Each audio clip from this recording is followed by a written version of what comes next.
start with this first. So what do you think? What would be your like critical feedback, your criticism, where you say that's one thing why Cosmos could fail? Maybe just a single chain like the Cosmos Hub, or maybe the entire ecosystem. Is there one thing that you would say this really sucks about Cosmos? I don't think I would say there's anything that sucks about it, but maybe just a piece of advice would be to you know, be careful not to like get in the habit of like over centralization. I think the ecosystem has very key and few people that are very, very influential in the space. And I think it's always good to kind of have, you know, captains steering a ship. I'm actually very much against like this kind of like your DAO style, you know, ecosystem governance where you just have too many chefs in the kitchen and then I don't think anything ever gets done. So I like having a, you know, a core group of people that can kind of help steer the ship. But I think it's really important to also at the same time be cognizant that that could very quickly, you know, turn to a slippery slope of like over centralization, and you basically have an ecosystem that is basically just a reflection of the views and kind of opinions of a small core group of people. Yeah.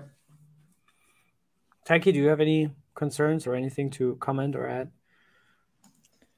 Yeah, well, I don't know if it's like a concern, but I feel like there's a lot of questions about like what's the value pool of Atom, and a lot of the arguments for like, oh, like Atom is valuable is like those arguments are based off of like past airdrops, right? It's just like, oh, Atom is good because you staked it and you got those airdrops, but that doesn't necessarily mean that in the future those future airdrops will be valuable. And also, I think it's people are like hoping that like, you know, they're going to implement more value for Atom, and you know, like, does it really make sense that Luna is more valuable than Atom? Like, I don't know. Like, I can't answer that question. But I think if you can make Atom like accrue more value, I think it's gonna create more demand.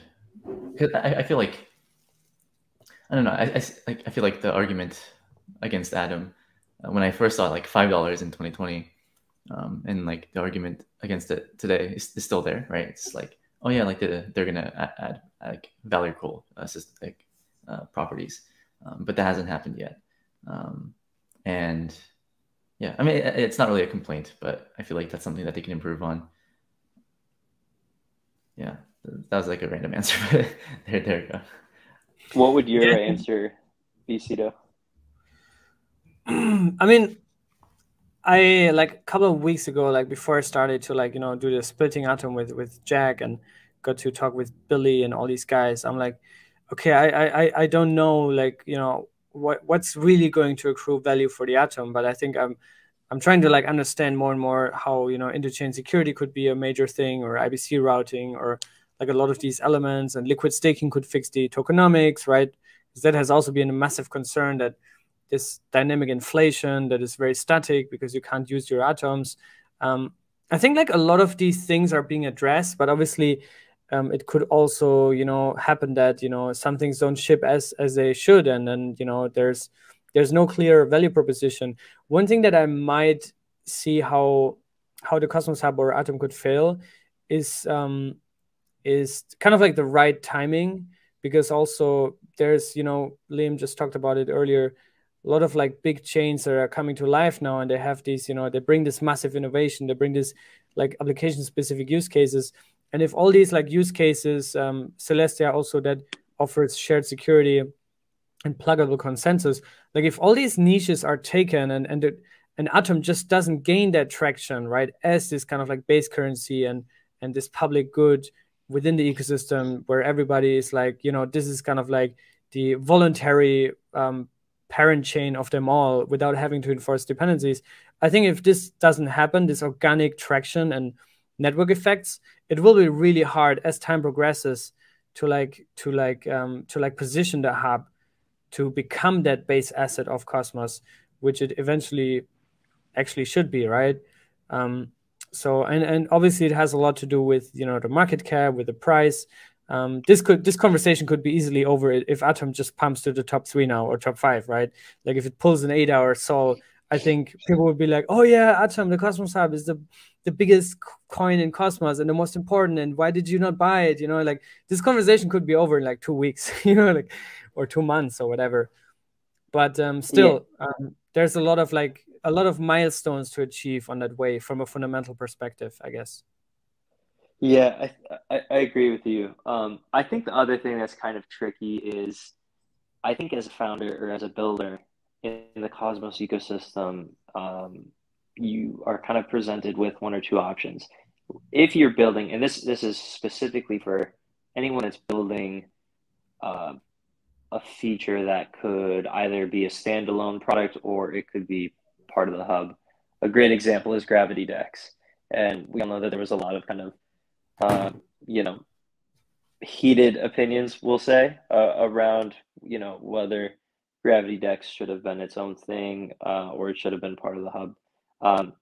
Because originally, I know the idea was that they wanted Gravity Dex to be just part of the hub rather than, like its own token. But you have to, I think maybe one of the internal threats to the long-term success of the hub is, as a founder, as a builder, you're presented with one of two options. It's either I can build out this project and dedicate, the next 5 years of my life towards it and simply just build it for the hub, and maybe I will see a fraction of the reward if I'm successful in doing so. Or, and this is what I think we're seeing now for the most part, or you can just go and build it as its own thing, give it its own token, right? Which is massively more lucrative for the founders and devs involved. And so I think that's something that the ecosystem needs to kind of come together and like really realize that this is a threat. And at the same time, though, I don't think we should be shunning builders that choose to,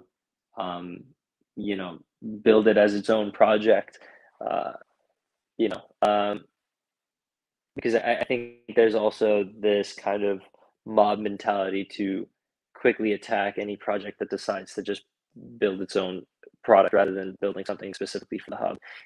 I don't know what the right answer is there. I don't really have a strong opinion on which approach is better. I think they both have their pros and cons, but I think it's something that, regardless of what's the right way forward, I think it's a conversation that needs to be had a bit more between your key people in the Cosmos ecosystem, as well as your brightest builders and your brightest devs, because we need to find a way to kind of align incentives a bit more, because right now there's like this huge misalignment in incentives.